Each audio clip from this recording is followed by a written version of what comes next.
everyone, and welcome to my channel, Just Being Ree. I'm Ree, and today I am doing another nail video, and I wanted to do a little intro before the nail video and maybe have a little chat while I do my nails. Really, when I started this channel, I didn't intend for it to be a nail channel. So you might start seeing a shift in the channel, and that's why I wanted to do a little intro. So even though I'm doing nails today, I won't be doing nails every single time I post a video. The reason I started this channel is because I wanted a place where I could talk about skincare, aging, fashion, just DIY, whatever it is I felt like talking about really. And somehow it has morphed into being a nail channel. And I think part of that is comfort, because I used to have a nail polish blog, and it also led to me having a nail polish line. And so I think once I did that, it became comfortable for me, I guess you could say. And out of that comfort, and I'm sorry, I'm just trying to set everything up here, so if you see me looking in all these directions, that's why. So it became a comfort for me, and it became a fallback, and I instantly fell back into old patterns. And by that I mean, when I started my nail polish blog, I also didn't intend for that to be solely focused on nails, and it did. I think it's just because when you're doing face-to-face video like this, at least for me, I feel like I should have a full face of makeup on, my hair should be done, I should be dressed a certain way, the background should be perfect, and nothing has ever been quite perfect enough. And I finally decided, you know what, screw it. I'm just gonna post what I wanna post, how I wanna post it, and if things aren't perfect, well, then things aren't perfect. My life isn't perfect either, and I imagine most people's lives aren't, and so why not, let's just be imperfect together. So here I am. I do have my lashes on and some lip stain I was checking out earlier, and it seems to be staying pretty good. And other than that, I have no makeup on, and here I am just chatting, and it's a little scary, but we're doing it. A little bit about myself. I am 46. I am a wife. I am a mother to 3 adult daughters. So those are maybe kind of some of the things you might see me talk about on this channel, whether it's just, like I said, anti-aging, or turning 46 and having your body change on you. I have gained some weight through all of this, and some of the weight is good, some of the weight not so much. And I'm struggling. I'm really struggling on, you know, how to lose it, how to stay motivated anymore. What I'm happy with as far as my body and the things I want to change. So yeah, there's a lot of things that we are going to maybe start discussing on this channel, and I hope you guys enjoy my imperfect life, where I try to make improvements every day. So with that, we're going to go ahead and get into the nails.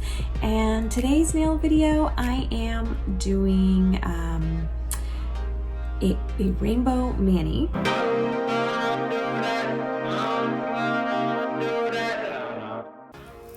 All right, let's get started. First things first, I'm grabbing my Melody Susie. I'm starting with it at the speed level of 10,000. I think I end up bumping it up to about 12,000, but I generally keep it in that 10 to 12,000 range when I do a mani. Before I go ahead and get started, I do take off any nail art off my nails, which you just saw here.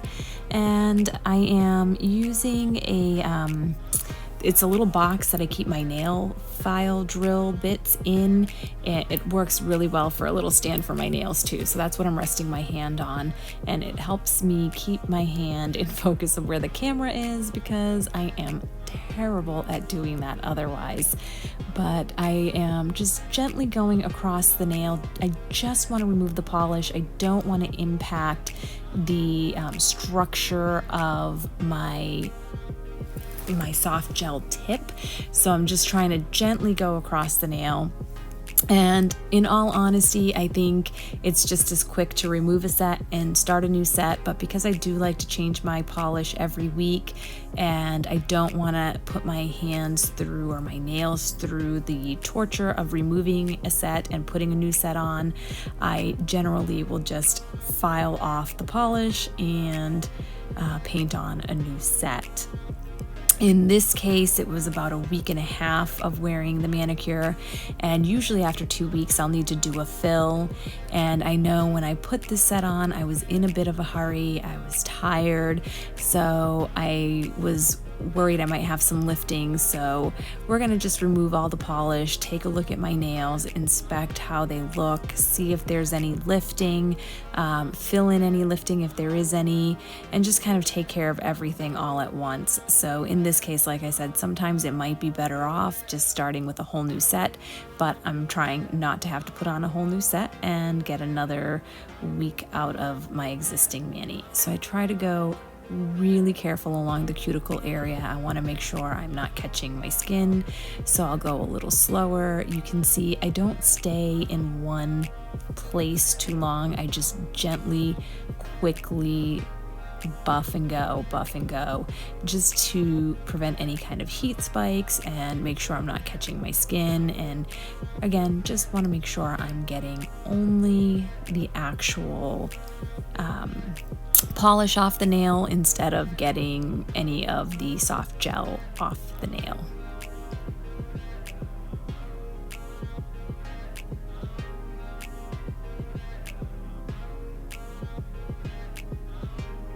So here you go. This one is just about complete. Let's dust it off and take a look and see how it looks. I like to do that after the first one, mainly just to show you guys. I generally will do all of my nails before dusting them off and looking at them, but I want to look at the structure. I want to look to see if there's any lifting. I want to look at if there's any polish left that needs to be removed. And I can see that there's a little lifting coming around the cuticle that I'm going to want to take care of, as well as some polish that I'm going to want to buff off that's still left on there. But we're going to do all the nails, take all the polish off first, and then we'll go back and do the next step on each individual nail.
So now I'm just about done with the filing, and we're gonna go in and take care of the cuticle area, looking at the lifting, kind of taking care of any of that I might have going on.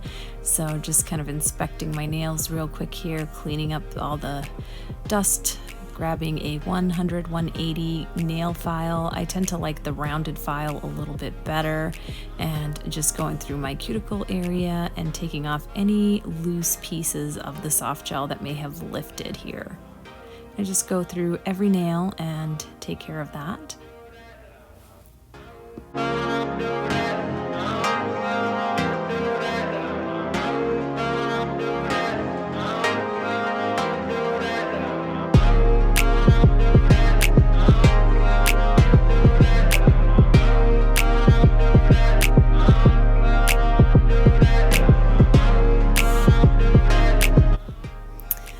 see on the pinky here that there is a lot of lifting on one side. You can see I got the gel a little bit on my skin.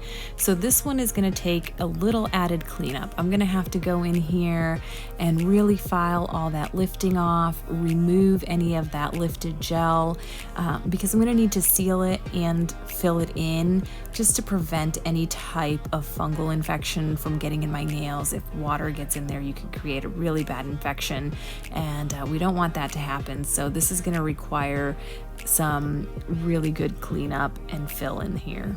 So it would just be as if you were filling acrylic or poly gel or a regular gel mani, kind of the same step, making sure everything that needs to be cut off, filed off is taken care of so that you can go ahead and set up your nails for the perfect polish application.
Going in with a cuticle bit, and I'm just cleaning up any cuticle growth in the cuticle area on all my nails.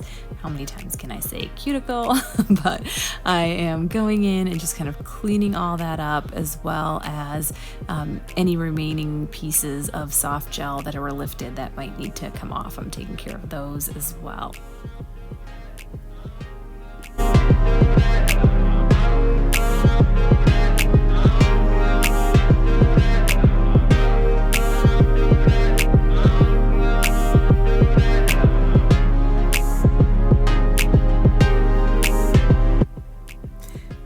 So now we're getting ready to apply the builder gel, and I start with the Apres bonder, and then from there I use a little Young Nails protein bond, and then I go in with the gelish builder gel, and I use one coat of the Apres bonder, and then usually I'll use 2 coats of the Young Nails protein bond. I'm only showing 1 coat here for the sake of time.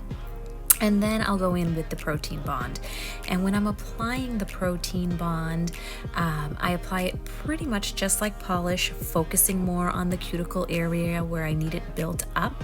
And then I go really thin across the rest of the nail, because I do like my nails to be a little bit on the thinner side, which is why I like the Apres gels. It's not a super thick acrylic looking set. It has a more natural look and feel, and I enjoy that. So I try to keep the builder on the thin side across the nail, and then just fill in where it needs to be filled in to make sure wherever there was any lifting, it is filled in nicely, sealed up nicely to prevent any kind of water intrusion into the nail, any type of fungus. And I'll typically do a flash cure on each nail between the builder gel. That's not something everybody has to do. It is something I definitely have to do. I have a more curved nail bed, and the builder gel tends to seep into my cuticle area if I don't do that.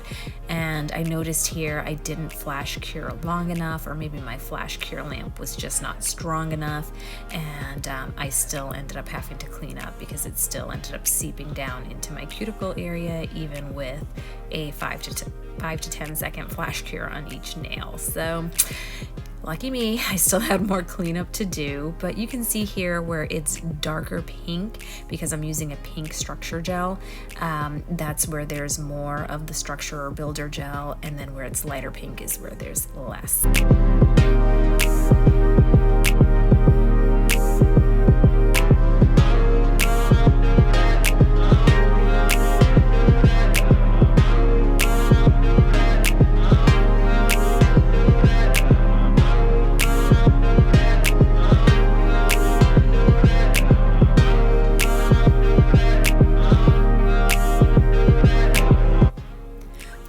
builder gel was finished being applied to all my nails and cured, I went in and buffed each nail using a buffing file. I lost that video in editing, so I'm sorry you can't see what I'm doing, but I just gently buff so it's a nice smooth finish to prepare it for the polish application.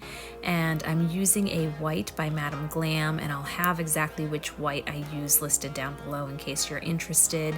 And I apply the white in very thin coats. So you can see the first coat here, it looks a little pinkish because you can see some of that pink structure gel coming through. And then the second coat takes care of all that. And the reason I do that is to prevent any curing issues while I am applying the white.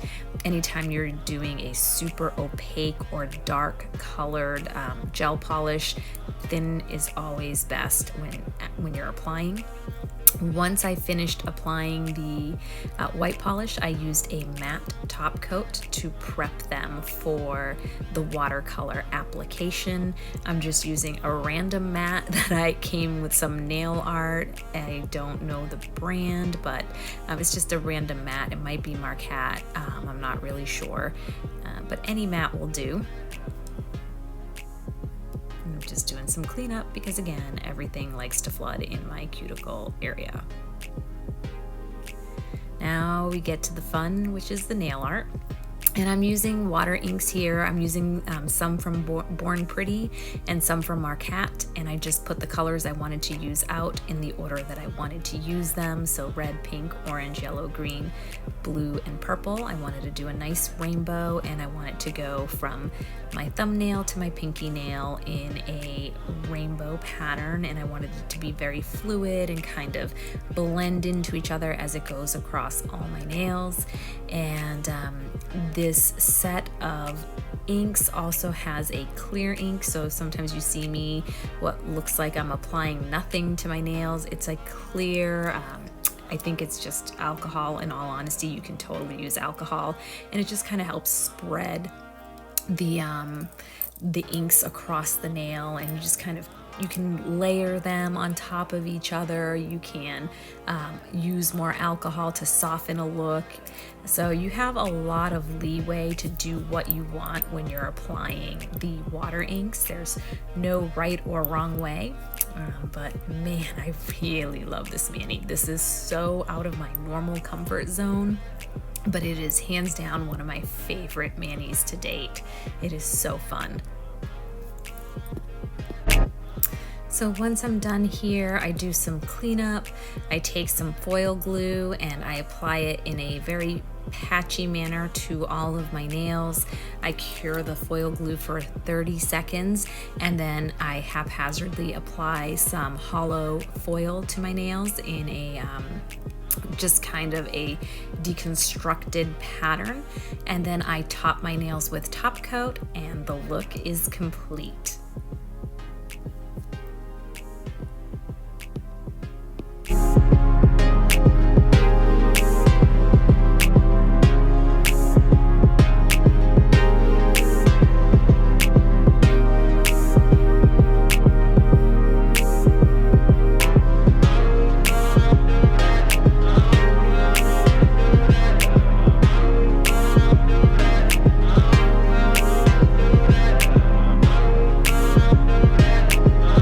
Joining me on this quick nail video. I hope you enjoyed it, and then I hope you join me for the next video, which hopefully will be a skincare routine video of my current skincare routine.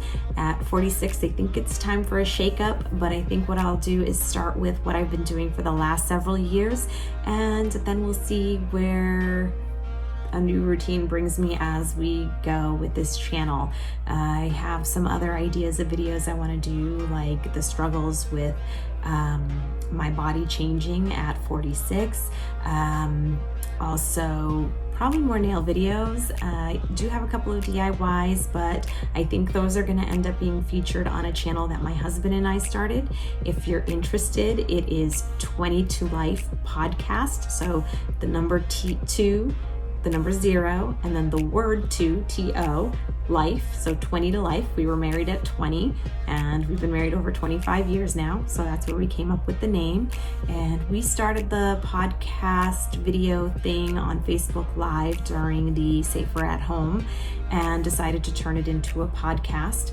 We talk about absolutely nothing and everything, and we are working on a DIY video that's going to be featured on there soon. We have one official podcast posted. It's our introduction podcast. You can see the video on YouTube, or you can listen to it anywhere where you find podcasts like Spotify, iTunes, a bunch of other podcast aggregators that are out there. I don't know them all, I'm sorry. But if you're interested in learning more about me and my life, you can listen to 20 to Life. We have another video podcast release coming this week. And from here, we hope to be putting one out every week. So that's fun and exciting. So I have a lot of stuff coming up. I hope you join me for it, and I'll see you in the next video. Thanks again, everyone. Bye.